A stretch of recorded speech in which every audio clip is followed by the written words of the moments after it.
ألجيريا. لن أتي إلي الجزائر، أنا خائف جدا من أن يتم اغتصابي لأن أصبحت مؤخرتي كبيرة ولونها أبيض مثل الحليب. الشعب الجزائري فريد من نوعه ولكنه لم يترك أي مؤخرة. لقد رأيتهم في حفل شاكيرا يد تصفق ويد أخرى تبانيتو.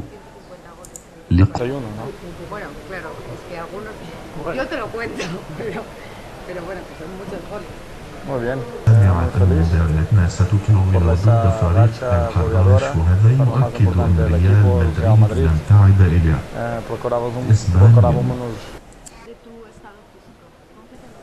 وأقول للصفحة جماهير إيطاليا في الجزائر أن لن أتي وفعل ما تشاء يا أدمن الصفحة. مع السلامة.